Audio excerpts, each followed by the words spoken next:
మేమైతే ఇంటి దగ్గర నుంచి ఇక్కడ పోచమ్మ తల్లి దగ్గరికి రావడం జరిగింది. ఇది ఒక పెద్ద మర్రి చెట్టు అండి. ఈ చెట్టు మామూలుగా లేదు, చాలా పెద్దగా ఉంది. ఈ మర్రి చెట్టు మధ్యలో అమ్మవారు వెలిసింది.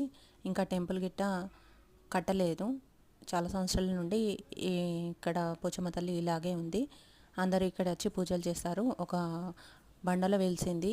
ఎప్పుడు కానీ గ్రామ దేవతలు ఇలా ఒక చెట్టు మధ్యలో అనే వెలవడం జరుగుతుంది. తర్వాత దాన్ని గుర్తించి టెంపుల్ కట్టి దాంట్లో విగ్రహం నిలపడం జరుగుతుంది. నేనైతే వాటర్ గిట్ట తీసుకొచ్చిన బండల మీద నీళ్లు చల్లి మంచిగా శుభ్రం చేసి పసుపు కుంకుమలతో అలంకరించి దీపం పెట్టుకోవడానికని చిప్పలో ఆయిల్ అయితే పోస్తున్నా, దీపం పెట్టేసుకుంటున్నా.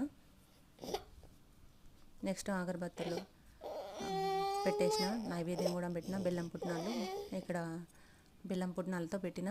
చెట్టు మీదనైతే కోతులు చాలా ఉన్నాయి.